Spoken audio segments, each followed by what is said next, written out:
control and how to operate key equipment in modern TV control room. Enroll today at KUTV and discover your full potential in cutting-edge TV broadcasting. Graduates of these courses will receive professional certificates. For more information, visit our offices at KUTV studios or call us on 020-870-4252 or 020-870-4255 or SMS us on 0739-110-544. KUTV, a new experience.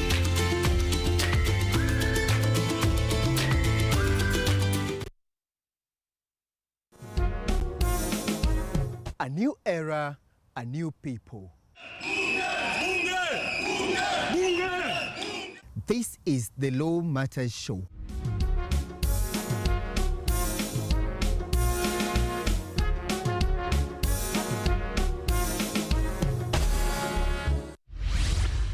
A program that brings you legal sensitization on your television. My statement is written and just the quote of the prosecution. I think that this loss is a setback for Raila Odinga.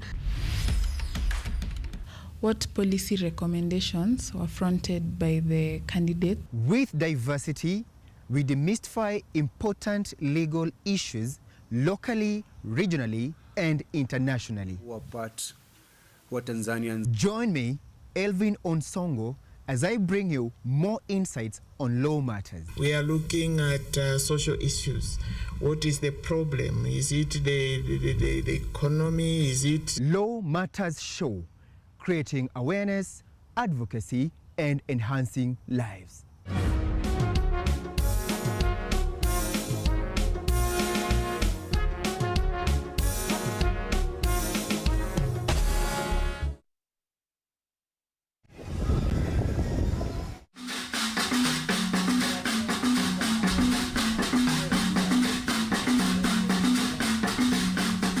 Ninakukaribisha rasmi kwenye mitindo ya kipwani, kipindi kinachokuza utamaduni wa kipwani, nikikuletea mazungumzo ya moja kwa moja na wataalamu, vyakula vilivyopikwa na kukorombezwa, viungo mwake vya kipwani, ngoma zetu za asilia za Kimijikenda, bila kusahau tarabu na chakacha. Yaani wanawake Uswahilini watakuwa wakinengua na kuzungusha viuno kama panga boy za trekta ndani ya mitindo ya kipwani KUTV, ukiletewa moja kwa moja kutoka Salama Bling Beach Resort kila Jumamosi saa 10 jioni na Jumapili saa 4 usiku, ukiwa nami mtamu wako zaidi ya asali. Mimi naitwa Waridi Tamu. Mpenzi mtazamaji, usipitwe na matamu.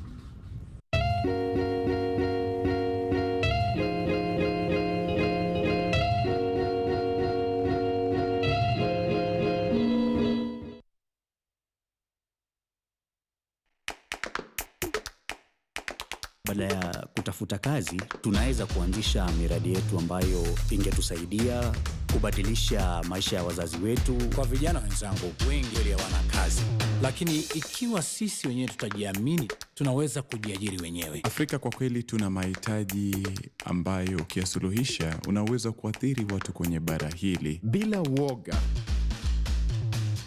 watu huwa na uzalishaji zaidi, wanajawa na ujasiri, wanakuwa wabunifu na wanakuwa wenye maarifa.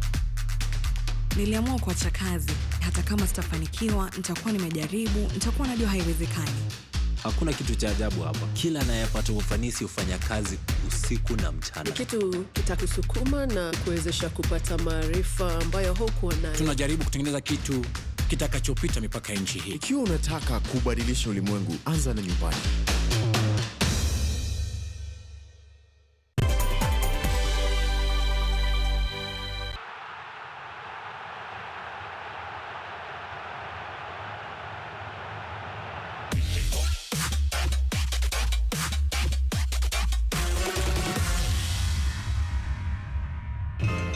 Week in, week out, the Bundesliga keeps on cooking up surprises. And what delightful treats Matchday 29 had in store. Tensions are boiling over at Bayern under Thomas Tuchel. Their half-baked dreams of securing all 3 titles have now crumpled to 1. And as they found out to their distaste, there was no free lunch to be had in Mainz. Dortmund are always good for a surprise.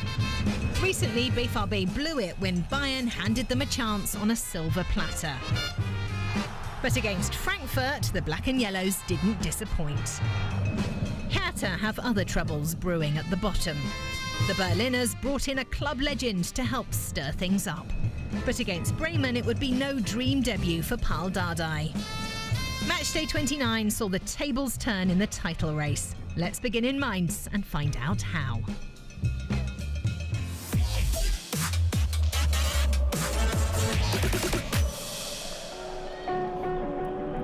Thomas Tuchel emerged for the game at Mainz to see a gaggle of photographers awaiting him, and as he approached them, he might well have been reminded of his own words to the media right after getting the Bayern job. We're going to do all we can to win all 3 titles. That's the only job we have. The subsequent 3 weeks have seen 2 of those titles go down the drain. First losing in the German Cup to Freiburg. And this is the chance, and he's in! And then the Champions League exit against Manchester City. And Haaland finishes Bayern Munich once and for all! Which just leaves the Bundesliga. Everyone knows that title is the absolute minimum expected of a Bayern side these days. Bayern, in black, went into the game with a relatively slender 2-point lead over Dortmund. But if results didn't go Bayern's way, that lead could melt away as fast as an ice cream on a sunny spring day. So nothing but a win would do to keep Dortmund at bay and raise the spirits of Oliver Kahn and Hasan Salihamidzic. The Bayern top brass looking frustrated, or perhaps realizing they may themselves be at fault for Bayern's woes. Whatever the case, their mood was not improved by seeing this goal ruled out for offside. Mainz, of course, is where Thomas Tuchel cut his coaching teeth, just like Jurgen Klopp before him. And now it's Bo Svensson hoping to give his resume a big boost for the future. Mainz were in 8th spot and still in the reckoning for a European finish. Would this now be the place where Tuchel's reputation goes into reverse? Half an hour in, it didn't look like it, as Sadio Mane headed Bayern in front.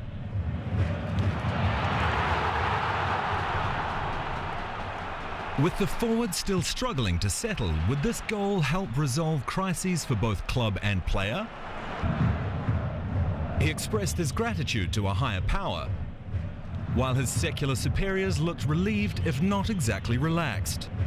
The Bundesliga champions for 10 years running could have put the game to bed before half-time, with chances for Jamal Musiala and Joao Cancelo. But instead of liberating themselves, Bayern looked uncharacteristically restrained in the second half, uninterested even. Sensing the opportunity, Svensson urged his team to push up the field with a high line. And with Bayern on the back foot, the hosts pushed closer to an equaliser. 20 minutes into the second half, with Bayern failing to clear their lines, Ludovic Ajorc was in the right place to nod home. Time for the Bayern directors to start getting nervous about, surely not, losing a 3rd title out of 3. A draw would at least keep them in 1st, but another goal for Mainz would give Dortmund the chance to nick top spot, and with 17 minutes left. The unthinkable happened. 2-1 Leandro Barreiro. The scorer getting a reward for his hard work and constant harrying, while Thomas Tuchel was looking not so delighted.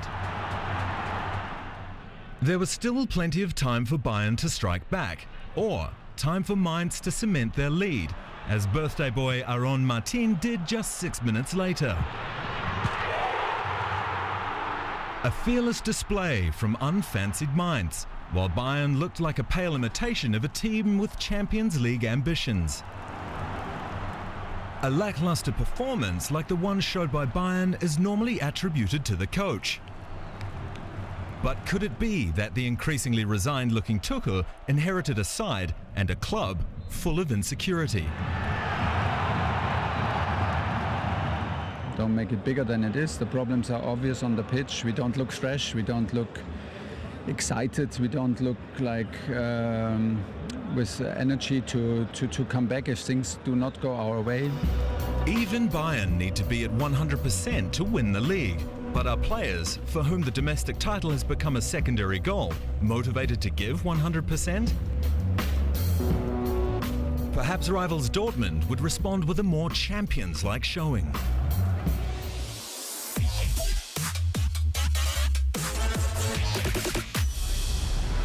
Dortmund and their fans were in fine fettle going into the Saturday late game, already aware of Bayern's defeat. But the question was still, how would they respond this time? And would they seize the chance to return to the top of the table? After all, the previous weekend had seen them surrender a 2-goal lead against 10-man Stuttgart, as familiar failings came back to haunt them.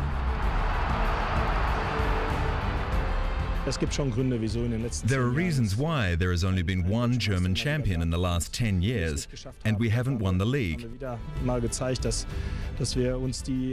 Today we showed again that we can take all the hard work and sweat that got us into this position and waste it. 1 week on, Bayern's stumble presented an unexpectedly early chance to make amends, at home to Frankfurt. And it was clear they had the right mindset for the job at hand. Midfield general Jude Bellingham hadn't scored in 15 competitive matches, but made amends for that with an impressive opener 19 minutes in. Dortmund's first major chance taken in style. The liberating effect it had on his teammates was clear to see. And on the fans too. If the stadium was already rocking, Donyell Malen's finish took the roof off the place. 2-0. But it wouldn't have happened without Karim Adeyemi's aerial heroics to head down to Malen for his 5th goal in 5 Bundesliga outings. The last man to achieve that was a certain Jadon Sancho over 3 years ago. But with a bag of goodies served up by Dortmund, of course, you never know what you're going to get. How many times have they carelessly thrown away leads? Plus, Frankfurt didn't seem bothered by the deficit. They remained very much in the game, with Dortmund goalie Gregor Kobel the only thing stopping them from scoring. And amid all that action at one end, the next goal came at the other. Mats Hummels putting his side 3-0 up before the break. The cross by Rafael Guerrero took him to 12 assists this season, more than any other Bundesliga player.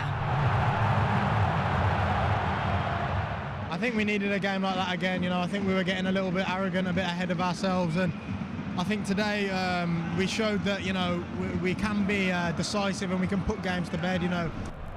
After the break, it took about 20 minutes and a bit of Adeyemi magic for Malen to sweep aside any lingering doubts of a Dortmund victory. It was Dortmund's 41st Bundesliga goal since the winter break, with no other team even breaking the 30 mark so far. So Dortmund didn't bottle it this time and came up with the goods against Frankfurt to return to the top. But what really matters, of course, is how things look 5 games on from now. No one's in there is dreaming of being first after 29 games. The dream is to be first after 34. The way I look at it, things change quick, in this league, especially this season. Last week we were out of it and we were dead. The week before that we had a chance, and the week before that we were out of it and dead again. Dortmund have their destiny in their own hands again, thanks also to a man who's been on fire for weeks.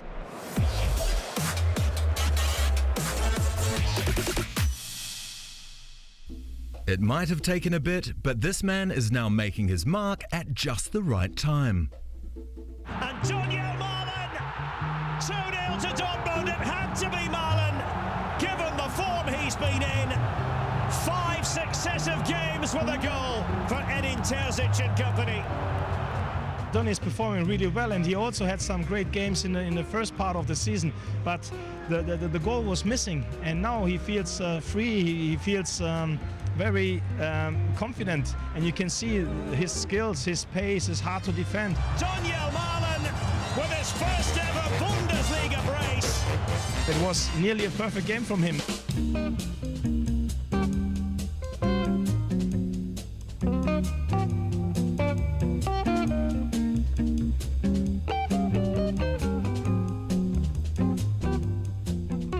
And now, on to some of the league's other top teams.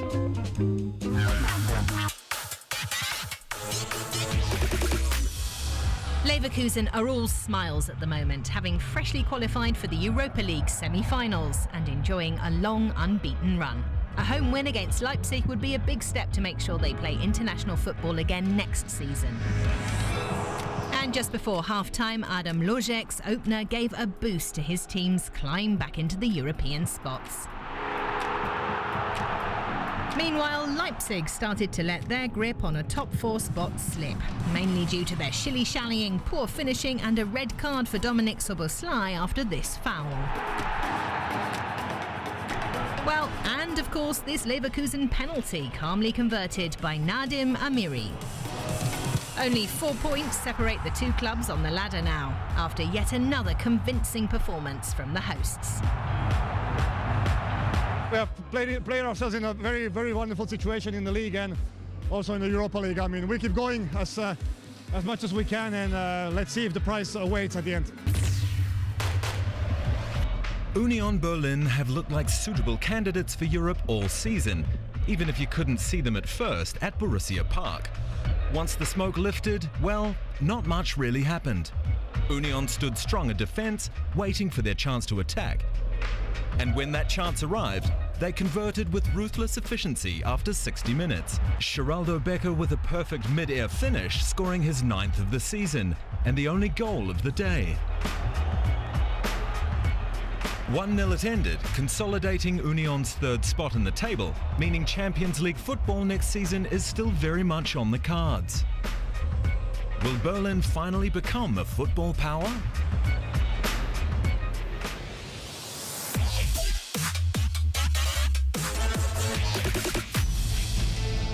On the other side of the capital and at the other end of the table, hope has been rekindled. Hope that goes by the name of Paul Dardai. Hertha's plummet to the bottom prompted the return of the club legend, who played 400 times for them and now begins his 3rd stint as coach.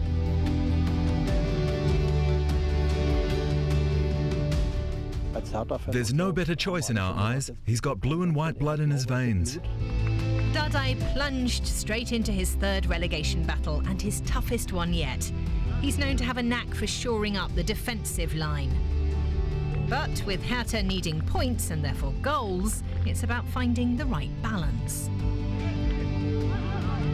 Not too defensive, because that won't help us. Some asked whether we have to win. Yes, we do, as I've always said. They say you can win defensively. No, that means 0-0. You need goals. And goals were what were needed for a successful Dardai comeback, although he'd never beaten Bremen as coach in 8 attempts. 9th time lucky? Not with Marvin Duksch on the pitch. 5 minutes into the second half, he dashed any hopes of ending that run. Who needs Niklas Füllkrug on the bench due to injury when you have this hat-trick hero? His 3rd, the pick of the bunch. Coach Ole Werner over the moon, while Dardai put a brave face on things. It was good to see the guys in person today, before and during the game and the half-time team talk. They're struggling under this massive mental pressure, and we're working on that. But maybe it isn't such a bad thing, because this is as low as they can get. The barrage of Bremen goals began with controversy. While Luka Toussaint was left grounded after this challenge, the visitors played on. Jens Stay powered towards the Hertha box before releasing Dutch for the opener with just 6 minutes played. VAR decided Mitchell Weiser's challenge on Toussaint had been legitimate, confirming the early setback for Dardai. Bremen were now running circles around a Hertha side clearly unable to cope with that pressure. And the away team were grateful for the gaps granted to them, as seen with Dutsch's 2nd. Normally not the easiest of headers, but Hertha made it look that way. And after Dux's third goal, Hertha's backline then went into complete meltdown, as exemplified by Bremen's fourth. A gift for Weiser. Little wonder the Berliners have already conceded a league-leading 29 goals in their last 12 games. Jessic Ungankam managed to pull a goal back not long after. He was in Hertha's title-winning youth team, which at least bodes well for the club's future. And it was Ungankam who then earned the hosts a penalty. Dodi Lukebakio reducing arrears to 2. But it remained a sobering defeat. Would Hertha fans at least find consolation in their coach's pre-match comments? I can keep up my energy levels for 6 weeks. Regardless of the result and whether we lose 5 or 6 times, Pal has his energy. Nice. But Hertha could soon be doomed and headed to the second division, as we are now with the Hamburg derby.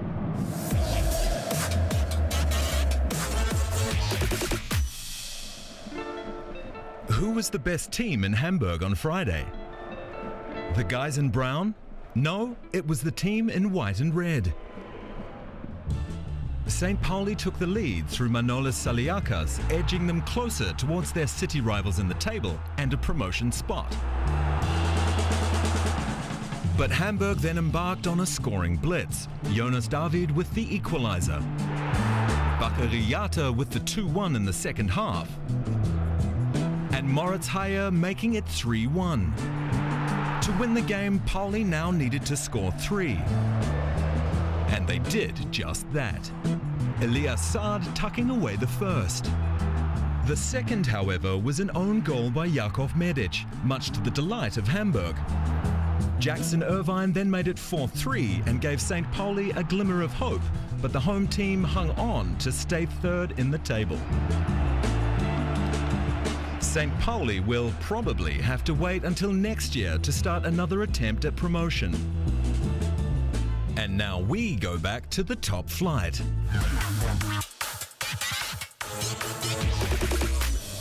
It's nail-biting stuff down below, but Sebastian Hoeneß and Stuttgart seem to be a good fit so far. The team are unbeaten since he took over the reins at the start of the month. His team tends to concede early goals though, and the game in Augsburg was no different. No Stuttgart player was even close to Dion Velio as he put the hosts ahead. But since Hoeneß has arrived, his players have more self-confidence. Chris Führich simply pulling the trigger here. And things that didn't work out for the most part of the season suddenly did. Wataru Endo somehow forced the ball into the back of the net to make it 1-1. A big point for Stuttgart's fight for Bundesliga safety. When you believe in yourself and when you play intense like in the second half, and when we do it like that, we have a big chance to stay in the league.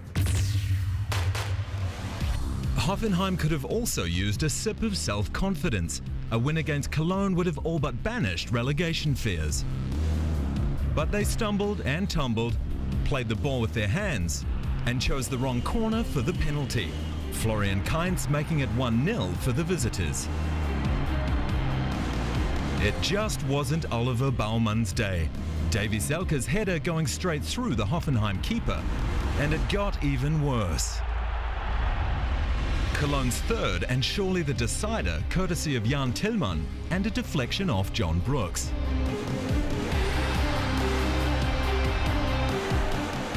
Hoffenheim's late consolation goal didn't change the fact that they still find themselves deep in the relegation battle. I'm really disappointed today because I think we could have made a really big step forward to make a big step to first division next season, and this is my only target in the next 5 games. Staying up is also the only objective on the minds of the Bochum faithful. 3 points against Wolfsburg on Saturday would certainly help the cause. But it was a mission that very much backfired. It took the visitors just 10 minutes to go in front, through Matthias Swanberg. Well, where is he? Ah, there he is. Bochum had no answer to Wolfsburg's lightning-fast transitions to attack. 2-0, Jakub Kaminski. Their day went from bad to worse when Patrick Wimmer's shot took a wicked deflection. Game over before the first half was even over. Keeper Manuel Riemann then suffered this blunder in the second half. And if you missed it the first time, well, that's Bochum, sometimes scintillating, sometimes agonising. Moritz Brzezinski scrambled in a consolation goal to narrow the margin to 3. But within minutes, Wolfsburg brought it back to 4. Jonas Wind's penalty hit the crossbar, but Luca Waldschmidt had no problem finishing the job. Bochum remained just above the drop zone, but it was a big loss, though their fans celebrated anyway. This is just love for the club. They support us no matter what, so I'm very happy that we have the fans like this, and hopefully in the next game we will make them happy. The Schalke players would have loved to make their fans happy too. Once again, they travelled in big numbers. But the fans' performance was not matched by their teams. Freiburg's Michael Gregoritsch opened the Schalke bashing. And since it's so easy, why not another one for the Austrian?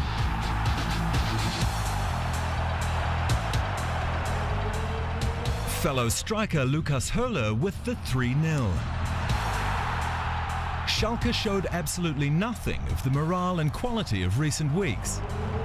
They could almost be relieved that Freiburg's fourth by Matthias Ginter was the last goal of the encounter. A more than disappointing display by the Royal Blues, which leaves coach Thomas Reis with a ton of work to do to keep Schalke in the Bundesliga. The biggest surprise on matchday 29 was Bayern's defeat to Mainz, now undefeated in 10. Dortmund seized their chance, while Union and Freiburg secured important wins in the race for the Champions League spots. Now, a look at our favourite goals of the weekend.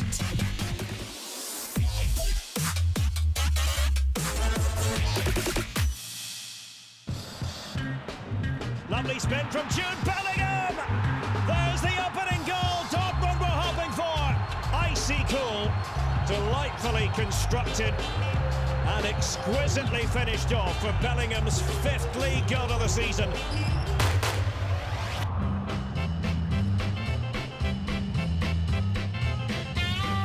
This is Marvin Dorks!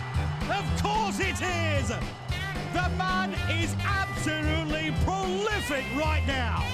And that's her first ever Bundesliga hat-trick for him. Brilliant stuff here from Bremen.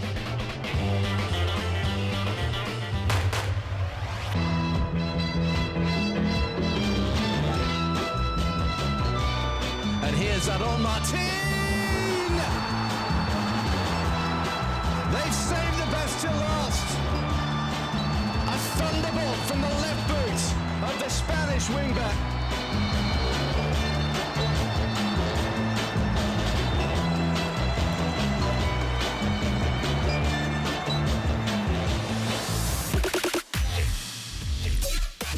Yes, it really is true. Already out of the Cup and the Champions League, Bayern have also lost top spot. Dortmund now find themselves in first. The question is, can they stay there till